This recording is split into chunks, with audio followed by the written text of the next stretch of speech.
Reports continue to roll in from Texas football practices as we're now, Cody, over a dozen practices in for fall camp. It's like pretty soon here, information is going to start to dry up and people are going to be a lot less interested in what's going on at practice because they're going to be in they're going to start the game week stuff. It's going to be Ohio State preparation. We could actually start getting that as early as next week. And we know once they get into the week by week preparation, the expectation from fans is not these constant practice reports. It's just the kind of it's what the flow of content becomes is just more kind of reporting on the team, what you're seeing on the field and all the rest. And the sources at practice shut their mouths and quit talking because the games are actually coming. And now is when it all means something.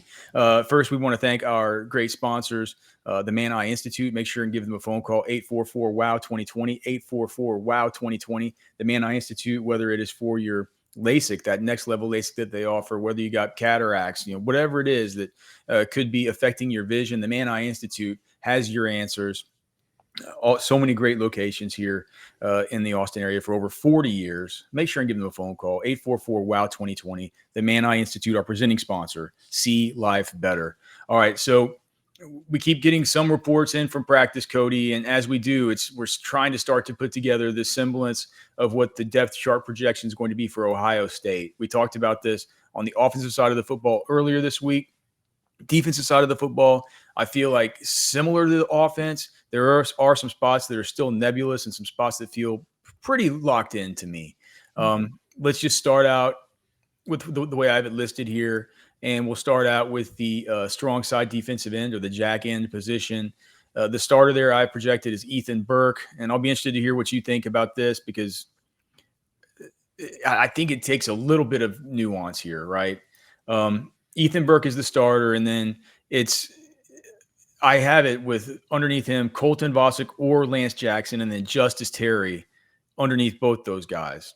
Now, I don't want that to be taken as me saying that Justice Terry is buried right now on the depth chart because he could end up playing more than Colton Vasek or Lance Jackson. It's just that both those guys we've gotten reports have lined up with the ones during practice.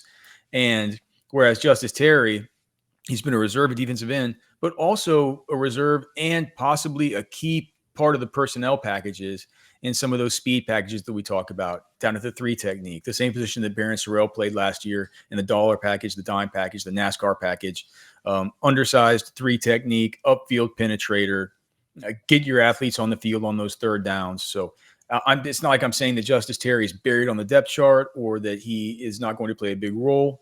I just think that he's going to be kind of split between 2 different roles. And in so doing, as far as making the depth chart, I thought it made sense to have Vasek or Lance Jackson ahead of him as the primary depth to Ethan Burke. Yeah, I think that's right. Pretty much exactly how I have it. I don't have any ors in there. I basically just have it Burke, Vasek, Jackson, Terry. Same order as you. I guess my biggest thing would just say, similar to you, it's not about burying Terry as much as it is that we know he's cross-training right now at 2 positions. And for me my depth chart looks different than yours because I just stretch the guys similar to what we talked about yesterday with or the other day with Emmett Mosley playing all 3 wide receiver positions. I've just labeled Terry and Jackson at both jack and D tackle. So you put Jackson too, huh? Yeah, I just stretch both their names out. I think they're both, guys that are we've heard them obviously say they're going to play Jackson, let Jackson play on the inside a little bit more. Like obviously Terry's been the one, at least that we know from practice perspective, that's been like splitting his days. But Jackson is a guy that I also believe will just naturally over the course of the season get in there. So I just put them back to back, and I do think Jackson's a little ahead of Terry at the moment. So that's why it ended up that way for me. As far as the interior of the defensive line, here's how I have it. Then I'll sort of just explain why, right? And I took a little bit of a coward's way out with this because I feel like this is kind of nebulous. But here's how I have it. At defensive tackle, I have it listed as Murad Watson, then Hero Canoe, then Justice Terry, then Levon Johnson or Melvin Hills, then Myron Charles. At nose tackle, this is the cowardly part. I have it Cole Brevard or Alex January or Travis Shaw with Josiah Sharma behind them. Because here's the thing. We'd heard the Cole Brevard, the Cole Brevard. I projected Cole Brevard to be the starter. I still think he'll be the starter, right? But we have heard at one team period and one practice recently that Alex January and Murad Watson were out there with the ones. At the beginning of camp, on day one and day two, Travis Shaw was at the nose tackle with the ones. And I don't know if the Alex January stuff recently has had to do with Cole Brevard possibly missing time, but I think in the end that this is a situation where, um, you know, I think that I don't think it's gonna matter who starts at nose. I think this is gonna be the most evenly distributed uh, disbursement of snaps that I've seen at Texas under Coach PK. I think all those guys are going to play. I think between Watson, Brevard, January, Shaw, Canoe, and probably Terry. How many guys is that? 5? I think those are six. I think those are your 6 kind of main horses with Levon Johnson, Melvin Hills, Myron Charles, and Josiah Sharma being more of or less of the primary depth and more of the deeper depth within that group. I think that's fair. My question would be this: if you're going to put Orr between Brevard, January, and Shaw, between each of them, very, very cowardly. Why? Yeah, extremely. And of all places to put an Orr on the defensive tackle position, you put it between Levon and Melvin Hills. Yeah. Why not put one between Watson and Canoe? Because I think Canoe, I said this coming out, like I understand where Watson's at. I understand totally. But based on what you just said, like I think Canoe, at least a week and a half ago when we were out there, he was in the best shape of anybody. He's coming from Ohio State. He's not coming from Syracuse. He's not coming from Maryland or Purdue. He's coming from Ohio State, where he would have been the starter this year at Ohio State, or at least in the third or fourth man in that rotation at Ohio State this year. And I think he's going to play just as much as any of these guys. Canoe will. Now, I know he's obviously not as big as these other 3 guys, but I think he's going to be that change of pace engine guy that I would say deserves the Orr just as much as January does and just as much as Shaw does on the other position. If you have a fantasy football draft coming up, you know that Cody and I have a fantasy football company called Roster Watch. You can download our cheat sheets. You'll be hearing about this over the course of the next 3 weeks because it's the big 3 weekends of fantasy football drafts. If you guys want a tool that's going to help you at every turn, make sure that you're drafting value, a simple tool that a toddler can use that's had over 1 million downloads during the time that we've been using this tool. It's the original 3-step cheat sheet at rosterwatch.com. 3 simple rules at the top of the sheet of paper, so simple that a toddler can follow it. And if you follow it and you don't break the rules, an expert quality draft is guaranteed. You can use it for any league size, any league type. We have different scoring settings, all that stuff. You can get a pro membership at rosterwatch.com. Follow the QR code there, and you'll have Cody and I on your side through your whole fantasy football draft. Again, rosterwatch.com is where you go. You can download the ultimate draft cheat sheet with a pro membership over at rosterwatch.com. Okay, let's go to the next one. Edge. I think it's Colin Simmons. I mean, I know it's Colin Simmons at the top. I think it's Colin Simmons. I think after of all positions, I think after him, I think it's Colin Simmons, and then this is my question mark: Brad Spence and Zena Yamusalo. I haven't heard that much about Brad Spence, but I also don't think that a dude that was set to start and be one of the best returning defensive players on that whole Arkansas team transferred to Texas to be third on any depth chart. So I'm going to list him ahead of Zena right now, although I do think that Zena has a bright future at Texas. We know that Alan Clark loves him. He was lining up with the 2s at least to start fall camp, but I think by the end of this thing, it's going to be Brad Spence as the kind of primary rotational guy there with Colin Simmons. He was so good on the Arkansas tape, and I just wanted to say that I was closer to putting an or between Brad Spence and Zena Yamusalo than I was with some of these other guys. I have Smith or Rogbo beneath those 2. And in the end, I did not put any ors. I put Colin Simmons, Brad Spence, Zena Yamusalo, Smith or Rogbo. I smell a Trey Moore type situation, or the inverse, I guess it would be, but more so Trey Moore lasting 2 years at Texas after a transfer. I smell that coming from Brad Spence. I smell him being here in 2026 as well. I don't know. Obviously the Simmons thing's there. Spence, I think it's just a matter of days. It's a matter of getting not a week under your belt, but 2, and then 3, and then that's when the Ohio State game rolls around, is that week 4. I think that's just going to be it. we know he's a high level player in the SEC. It's just going to take a little bit of time to get the full transition down to Buck. The Zena side of things feels more so like he's just going to be get some air, get some real reps. He's going to have a game, whether it's UTEP or Sam Houston. It's not UTEP. Is it UTSA or it's UTEP? Yeah. So it's going to be one of those games in the middle there in September. He's like Zena's going to have a game where he's going to get in there for a little bit of work and he's going to get a sack or two, and you're going to see the flash because he's a good player.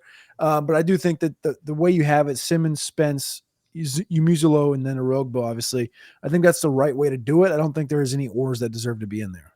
Okay, as far as the linebackers here, so it's the mic, but it's a weird kind of mic that Johnny Nansen has here.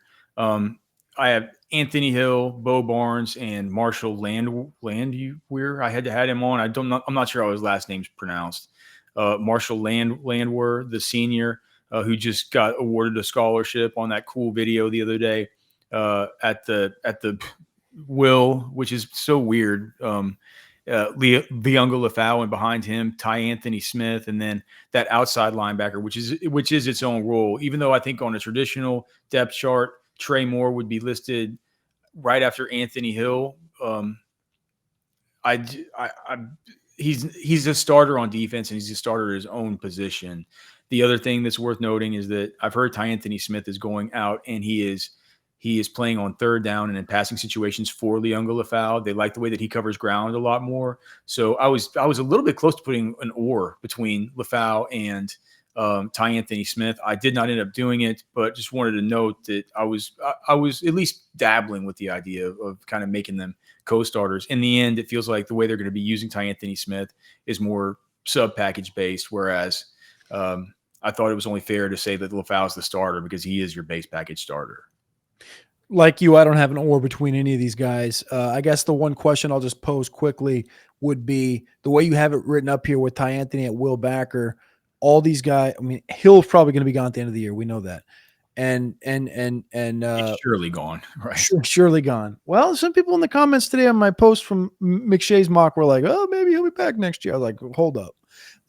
Anyways, with Bo Barnes at middle backer, Ty Anthony at Will, and Tyler Atkinson walking in the door, off the cuff, first thoughts with Lafau, Smith, Barnes, and Atkinson. Who's your starting two? I think Atkinson starts from day one. I think he starts from day one, so it'd probably be him and Lafau. And oddly enough, man, I think that well, I mean, Lafau would have the veteran deference and stuff. You know what I mean? Yeah. But I'm just saying, you thought about putting the or between Lafau and Smith right now. So that's why I bring up the question to say, a year from now, if we think Ty Anthony's a better prospect and talent, you would think he would either have vaulted himself there or be viewed as. I think they like Liunga Lafau better for what he does and when they want him out there. And I think that they like Ty Anthony Smith better for what he does. Gotcha. I don't think that they feel, I bet you if they had a player that could do all, if there was a, you put him in the old Matt Kelly particle acceleration chamber and you can make a combination of both of them, they would want to play that guy and they wouldn't want to sub anybody in. All right, let's talk about the secondary now, and at the nickel, and this could change with the nickel stuff, right? I think it just depends on the safeties with Derek Williams, and if he gets fully healthy, does he move into the starting role as far as Jelani McDonald's job and move Jelani McDonald back down to nickel? Right now, I don't have that being the situation for Ohio State. So I have Grayson Littleton and Wardell Mack as the nickel guys, the star corner. At one of the corners, I have Jalen Gilbo, followed by, and this is not a cowardly or, because this is an or where these two guys have both gotten work with the twos, and that's Warren Roberson or Santana Wilson with Caleb Chester behind them. At the other corner, Manny Muhammad, Kobe Black, who's pushing, but still, not a fixture with the first team, even though we've heard about some kind of first team scuttlebutt with him. And then Cade Phillips behind those guys. As far as the safeties, right now I have the starters as Jelani McDonald and Michael Taff. The second duo has been, it's solidly been Derek Williams and Xavier Filsaime. Behind them, it's basically just Jordan, Johnson, Rubel, and then we've had Zealous Hicks and Jonah Williams both banged up through camp. They've had Jonathan. Is it Jonathan Cunningham? Is it John or Jonathan Cunningham? Yeah, Jonathan. Okay, Jonathan Cunningham, who came in as a linebacker prospect, has been working out with the safety, so he would kind of be your sixth right now. But I do have him slotted behind Jonah Williams because it feels like once Jonah comes back, he's certainly going to want to throw himself a little bit more into the mix. Hard to argue with any of that for me.